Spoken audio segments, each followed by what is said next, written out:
Alberta inherits a $9.4 billion deficit. We're not making massive program cuts, and we're not raising personal income taxes. Spending is up, but provincial revenue isn't keeping up. That means a property tax hike, but it's coming from the province, not from the city. Calgary is poised to get billions, but your education property taxes will rise too. It's a great piece of history to show and share with the fans. An update on a WWE Hall of Fame ring passed down to a wrestling legend's son, stolen in a crime of opportunity.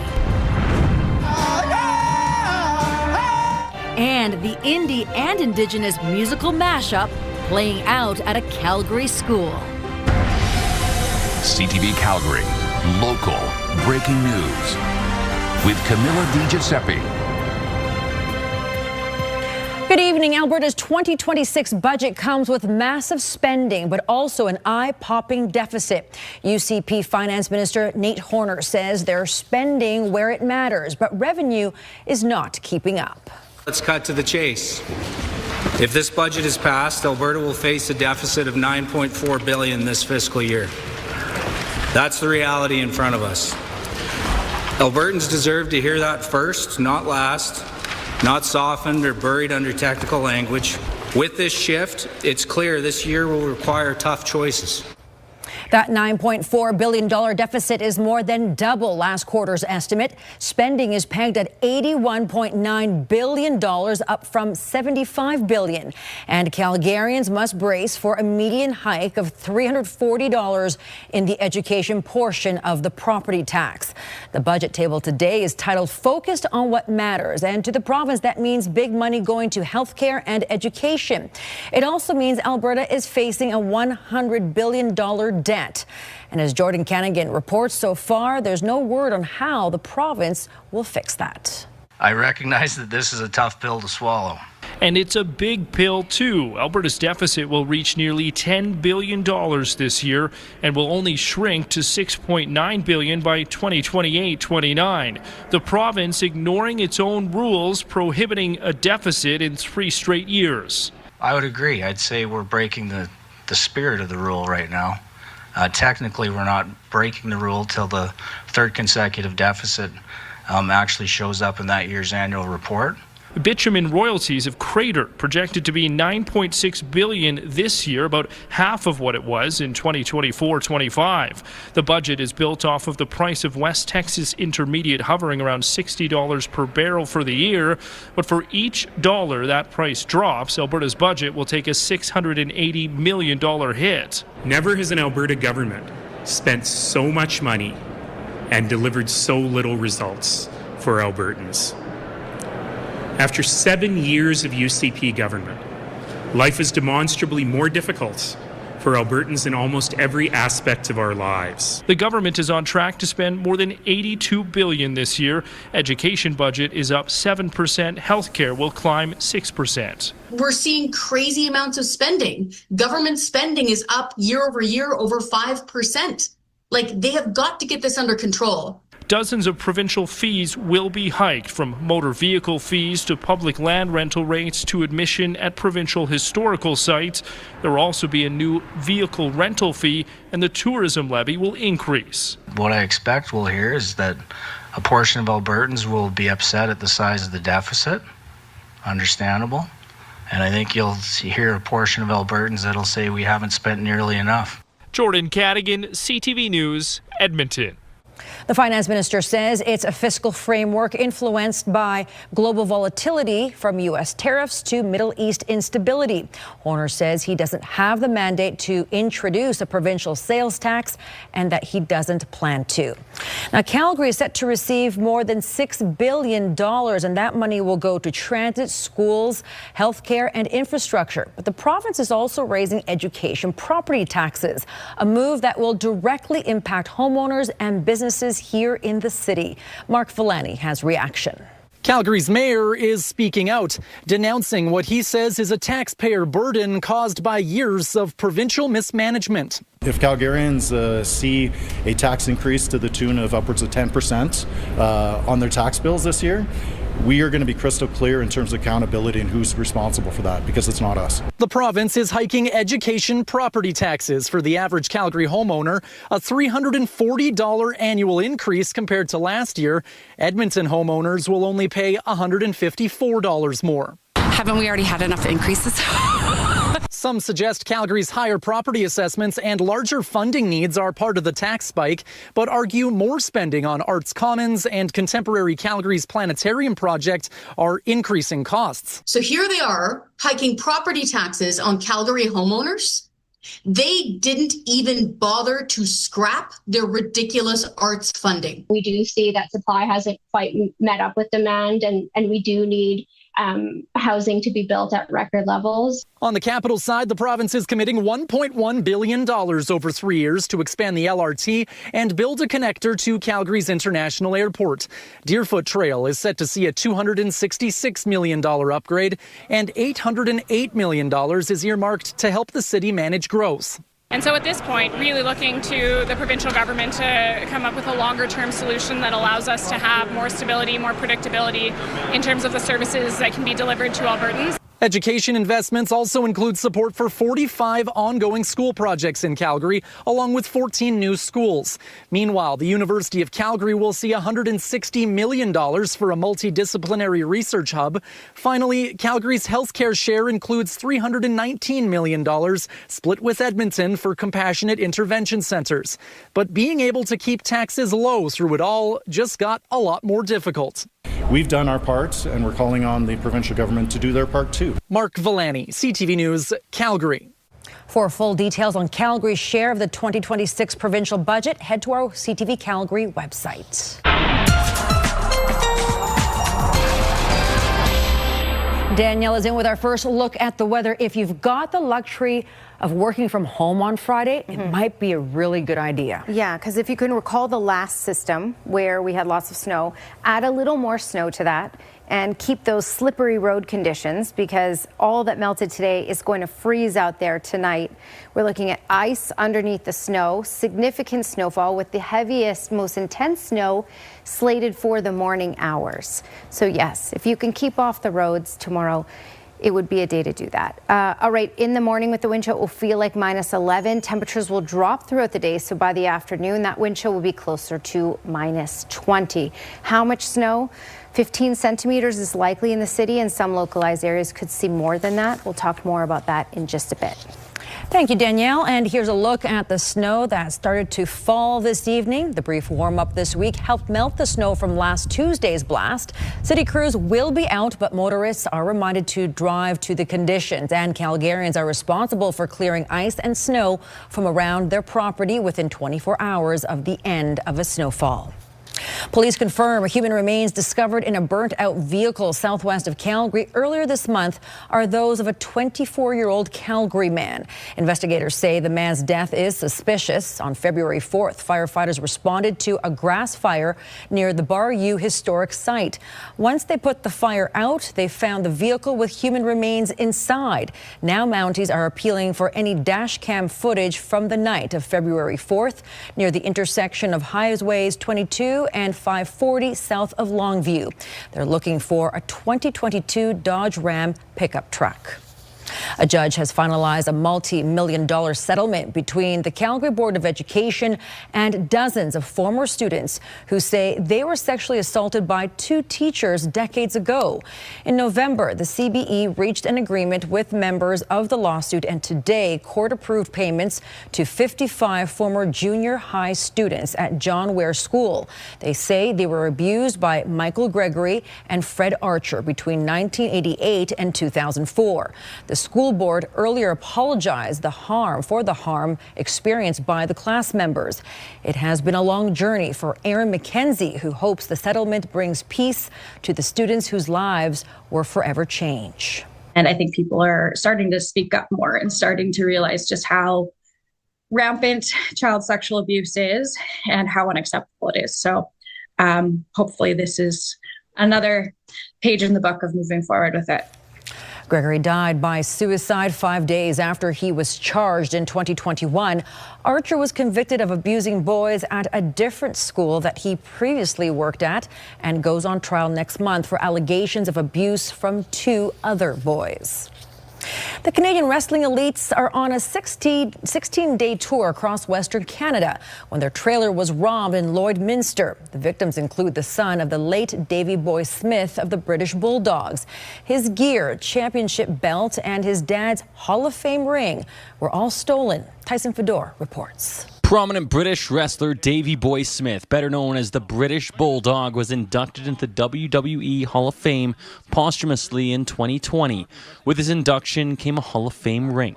That ring went to his family and his son Harry Smith, also a professional wrestler that goes by Davy Boy Smith Jr. But Wednesday, it was stolen from a trailer in Lloydminster. It's probably the most valuable item that I do have. There's actually no value on it because it's priceless, you know what I'm saying? And for someone to steal it like that is just absolutely unbelievable. Harry Smith was born into Calgary's legendary Hart family and is the grandson of Stu Hart. He says other jewelry and memorabilia was also taken. I had my championship belt and from CTV and my dad's vest in there, and they left that, so they must not have, they probably thought that they'd just leave the belt because they're, not strong enough to carry it. RCMP say it was notified of the theft outside the Central Suite Hotel after a trailer belonging to the Canadian wrestling elite was broken into by thieves between 2 and 6 a.m. We've been operating 17 years. We've done 1,000 events across the country of Canada, and this hasn't happened before. So Lloydminster has checked that off the list for us. The CWE is on a swing through Western Canada, performing in Saskatchewan Thursday. Police say some of the items, including Smith's belt, bag, and his dad's vest, were later recovered in an alleyway, but the jewelry is still missing. These items are very specific, so it's not just, a generic gold necklace. These are items that are very specific. Mounties also found blood inside the trailer and took some impressions, which will be tested. So maybe there'll be DNA evidence there. It could just be someone cut themselves on something as they broke in. There's still a lot of investigation on that side of it too. Current WWE superstar Natty Neidhart has put up a $5,000 U.S. reward for return of the items. Tyson Fedor, CTV News, Calgary. And we have an update to this story. We received word from those close to Harry Smith that the ring was recovered in Lloydminster today after someone tried to sell it to a gold buyer who then called RCMP. Mounties made the arrest and have the gold ring in their care. An iconic country music venue in Calgary is relocating after more than 5 decades as part of a major redevelopment project. Ranchman's Cookhouse and Dance Hall is moving in 2027 from its historic location along McLeod Trail southeast. Developers signed a lease for a larger location nearby with plans to develop Ranchman's Village. Renderings show a commercial main street with retail and a large plaza along with a 5-story residential building. Ranchman's has been a hotspot for the Calgary Stampede and rodeo community for 54 years. It will continue to operate through the end of this year with plans for its final Stampede celebration. The new location is expected to be revealed in the coming months. Many Calgarians enjoy the sights, sounds, and flavor of Latino culture, but soon you'll be able to enjoy Latin American cinema in festival form. Tonight was the soft launch of the Calgary Latin American Film Festival. The 3-day event doesn't kick off until late May, but this was a chance for organizers to introduce the vision that's been in the works for about 2 years. The inaugural festival will feature 3 films originating from Venezuela, Colombia, and Mexico. Festival organizers say they want to highlight Latin American voices, stories, and talent while strengthening Calgary's multicultural fabric. Calgary, we have different expressions of Latin American culture. We have theater, we have food, we have dancing, we have festivals. We have 3 festivals actually in Calgary from Latin America, and but we haven't had cinema. And cinema is a great expression for culture, so that's what we want to bring to Calgary. Next year's festival is already poised to have several more film entries. The Calgary Latin American Film Festival goes May 29th to 31st with screenings each day. For more information, head to calgarylatinfilmfest.ca. Making a difference for a cancer patient. Just ahead, how a helpline made one Albertan who battled the illness feel less lonely and heard.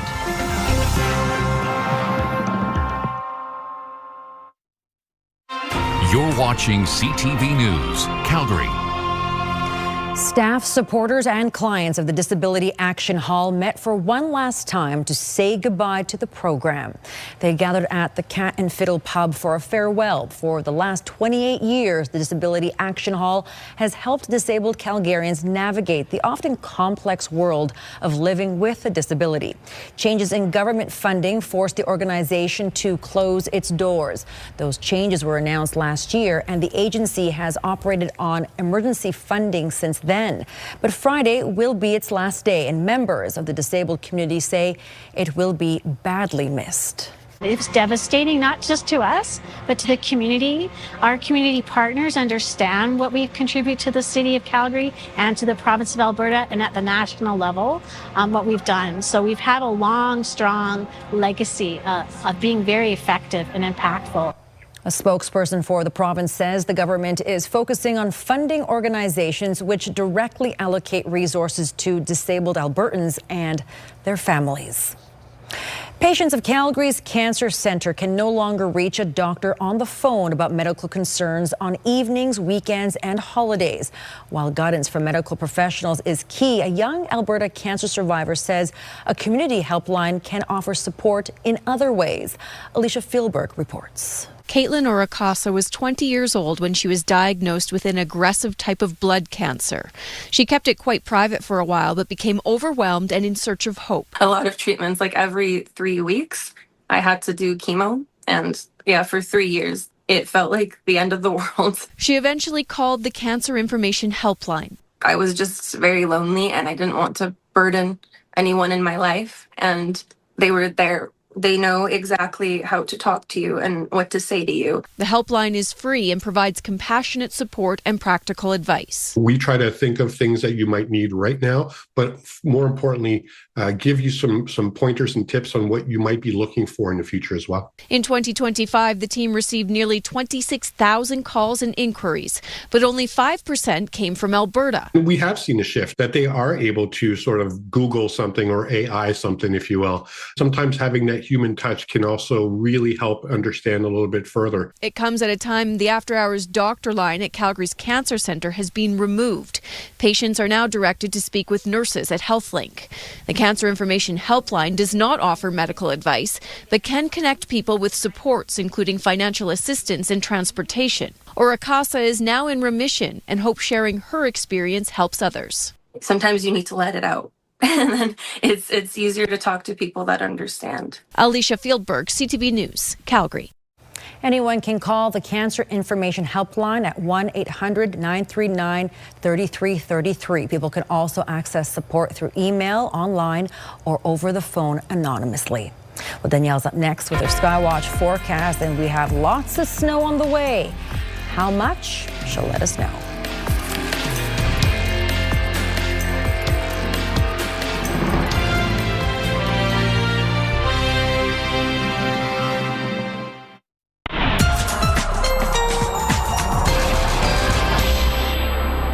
All right, the weather has changed, and with this winter storm here, 3 main things you'll need to know. For tonight, because it has been very gusty today, while the winds have calmed down, it's still quite windy in many communities. That combined with the snow could reduce visibility down to nothing in some spots. Another key thing is tomorrow the winds will be calm, but the snow will be more intense, especially in the morning hours for the morning commute. And to add to all of that, we are also looking at plummeting temperatures. So all that melted today is going to freeze out there on roads and sidewalks. So very slippery, basically ice underneath all this snow that's falling. So that means very slippery driving conditions, treacherous conditions, really. If you can work from home, if you have that luxury, tomorrow would be the day to do it. All right, when we look at maximum gusts, 122 in Pincher Creek and in the hundreds for Lethbridge and Medicine Hat as well. Now it's calmed down in all of these areas, but it's still quite windy as we just talked about, and still a little bit on the windy side in Calgary as well. Let's talk about the snowfall warning that's in place, because this is the bullseye area here for the highest amounts of snow expected. We also have a secondary one in the southeast corner. For this first bullseye area, Rocky Mountain House down to Bragg Creek, into Calgary, over to Drumheller, down to Brooks, and over to High River and Champion. These areas in some localized spots could see up to 30 centimeters of snow from this system, because we are looking at snow for about 13 hours straight. So that's one thing to keep in mind. In the southeast corner here, about 20 centimeters. So this is south of Medicine Hat. Many berries, foremost, up to 20 centimeters is possible in some spots. Okay, snowfall forecast. These are the most likely amounts that you can expect from this system. This really counts Friday or tonight into Saturday morning. About 10 to 15 centimeters of snow for most areas, but again, in some localized spots, it could be up to 30, as we talked about. All right, for the futurecast and timeline here, this is going to just be consistent throughout the day tomorrow. Really, Calgary, down Highway 2, Lethbridge area, off to the west, and then it will start to really make its way later in the day tomorrow off into the Medicine Hat area and south. This is intense snowfall for the most part. This should clear out of Calgary by Friday night at about 11 p.m. And then by Saturday morning, it will still just be some isolated flurries in the southeast corner. Longer range forecasts, this is basically a one-day thing. -4 will be the high, but will plummet to about -11, -12 in the afternoon. That will feel more like -20 with the wind chill.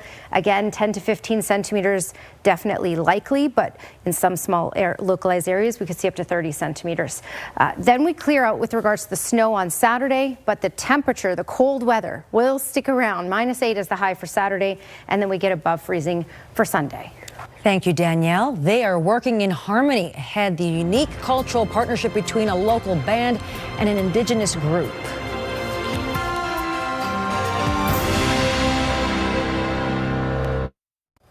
Students at Calgary St. Monica School enjoyed an exclusive mashup performance today.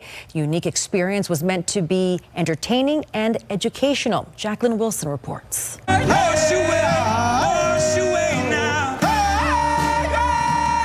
A cultural collaboration captivated students at St. Monica's School on Thursday. Kainai Nation's Bullhorn Singers and Calgary's Reuben in the Dark reunited for a special performance and educational workshop. First, I think it's cool to come into a school and just do something that inspires someone in the arts. The second part is exposing them to some Blackfoot culture, where I don't know if a lot of people have been to a powwow or are familiar with that style of singing. The two groups first got together 5 years ago during Stampede and have used their platform for social awareness, dialogue, and reconciliation ever since. It demonstrates a healthy and fun and creative relationship between Indigenous and non-Indigenous people. To the delight of her friends, grade 3 student Mika Bull Pantherbone showcased her dance skills before the other performance. I'm gonna do a fancy shawl dance for my family.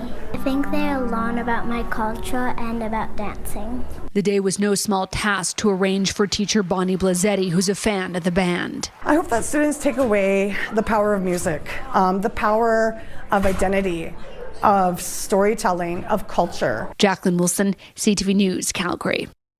And a correction on an earlier story. The Cancer Information Helpline is 1-888-939-3333. Well, thank you so much for watching, and safe travels if you're headed out on the roads tomorrow. Good night.